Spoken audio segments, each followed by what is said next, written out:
When I made my video about the ZZ Top girls, something really unexpected kept popping up in the comments. You missed my favorite girl. She was as good looking as the ZZ girls. The shy girl in the legs video might be my favorite. Alright, well, the people have spoken. Let's meet the shy girl in the legs video who, by the way, has some pretty interesting stories to tell.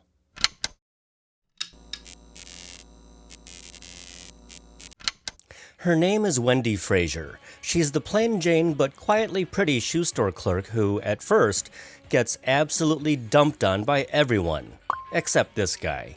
And then, of course, the ZZ Top girls swoop in to serve some justice and help her realize her full hotness potential with a big makeover, and then they send her off with her burger-flipping Prince Charming. Wendy's character is the heart of the video, and the story of how she landed that role is basically what everyone in Hollywood dreams of, and we'll get to that in a bit. Wendy Frazier grew up in Marlborough, Connecticut, a small town located about 20 minutes outside of Hartford. Wendy's dad had lived in California at some point, and his advice to her was basically, get out of this podunk town as soon as you can and go see the world. And Wendy took his advice. Just after turning 18, she hopped into an older girlfriend's Porsche convertible, and the two drove cross-country all the way to Los Angeles. When Wendy was a little girl, she dreamed of becoming Miss America, but that was just a childhood fantasy. Wendy didn't have any plan to speak of when she ran off to California. It was just her way of escaping her small town, and escape she did. In LA, Wendy became close friends with a party girl named Nina, and by some random coincidence one day, she and Nina ran into each other on Sunset Boulevard. Nina was on her way to a music video audition. She invited Wendy to tag along, and the next thing Wendy knew, she had been handed the starring role in a real music video. But it was not ZZ Top. The video was for the song Silver Strand by Baxter Robinson, and the director? A guy named Tim Newman, the cousin of well-known musician Randy Newman, whose biggest claim to fame is his contribution to Disney's Toy Story.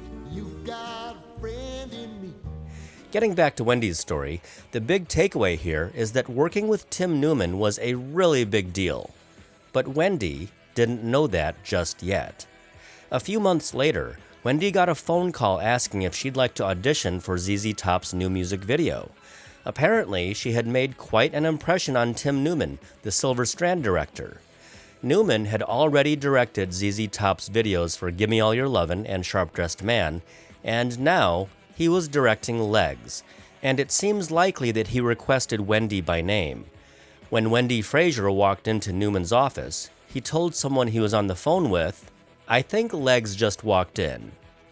In 2013, a website called Noble Mania asked Wendy for an interview, but instead of doing a one-on-one, she very kindly shared a written account of her experience with ZZ Top. She revealed that she turned 21 during filming, February 1984, right there on set, and the members of ZZ Top, Billy Gibbons, Dusty Hill, and Frank Beard, they gave her a signed teddy bear for her birthday. I'm not in the habit of calling things cute, but come on, that's extremely cute. In 1984, ZZ Top was on fire. Their album, Eliminator, was certified diamond, which is platinum times 10, meaning they had sold over 10 million copies. Legs and Sharp Dressed Man were huge hits, and this rock band, which was on top of the world, decided to gift a teddy bear to a nervous 21-year-old on her birthday. Wendy also shared a funny tidbit about the bully who had rudely flicked her nose near the beginning of the video. After her makeover and big transformation, she gave the bully his comeuppance and flicked him right back. The bully in that scene was actually the video's choreographer, a guy named Eddie. And Wendy, who fully admits that her acting skills weren't great, decided to flick his nose for real rather than play acting, which is how those things are usually done. In her interview essay, she says that she really hurt Eddie with the nose flick, but looking at the scene in this video, I'm guessing that she probably remembers it as being worse than it really was. Eddie was a pro, and he really sold the reaction. Still, it makes for a memorable moment in the video. And then there's the scene where a biker lifts her up onto the countertop in the burger joint. This story is more about Wendy's modesty than anything else, but during the shoot, Wendy says that, quote, "a peek of the crotch of my underwear showed," which Wendy thinks of as her Sharon Stone moment, 8 years before the infamous leg crossing scene. By today's standards, Wendy's crotch shot isn't all that scandalous, but I suppose if you're the one wearing the panties, you might see it differently. And weirdly, this scene, innocent as it looks, left Wendy with painful bruises on her thighs from hitting the countertop. In the video, it all looks pretty simple and straightforward, but it's very plausible that she might have gotten bruises from doing multiple takes that might not have gone as smoothly as what we see in that scene. The three Eliminator girls, Gina Keogh, Danielle Arnaud, and Kimberly Herron, were mostly focused on their own thing and didn't pay much attention to Wendy during the shoot. Except one. Gina Keogh, who we all remember from Sharp Dressed Man, pulled Wendy aside at some point during filming and gave her a piece of advice that is honestly kind of perfect. "Wendy, no need to keep acting once the director calls cut." Sage advice from a music video pro.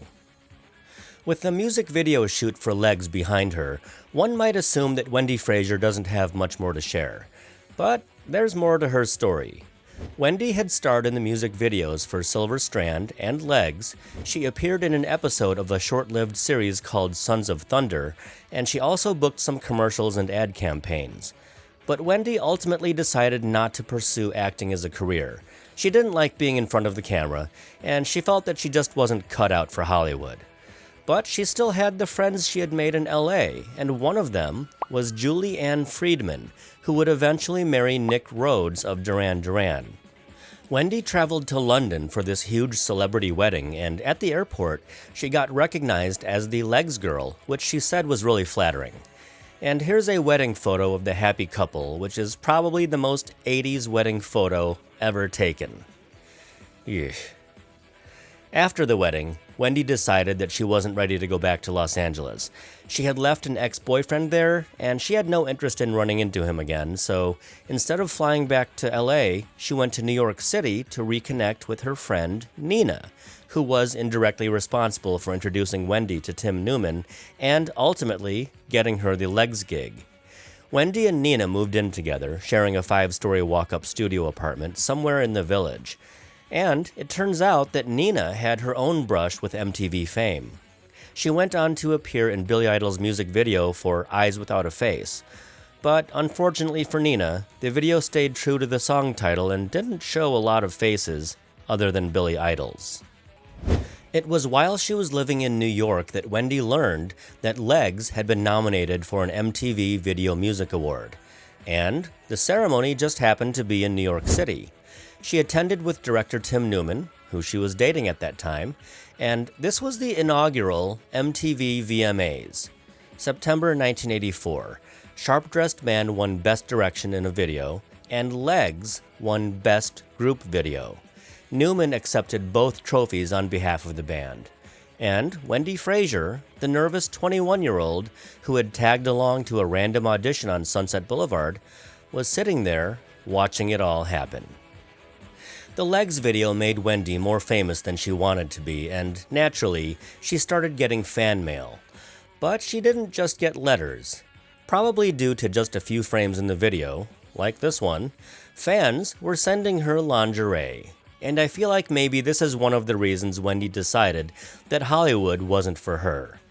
Oh, and someone also mailed her a pair of sneakers, perhaps as a reaction to her frilly, lace-lined heels in Legs. No note, apparently, just sneakers. So, where is Wendy Frazier today? As of her 2013 interview essay, she was living back in Los Angeles. She had bought a home there, she renovated it herself, and turned it into a high-demand rental property. One of her tenants was Kelly Clarkson, the singer, who had absolutely no idea that her landlord was the girl from Legs. Wendy never told her. I don't know what Wendy is doing in 2026, and she probably prefers it that way. For most people, she's just some random girl in an old music video. But for those of us who remember, she was, and always will be, the Legs girl.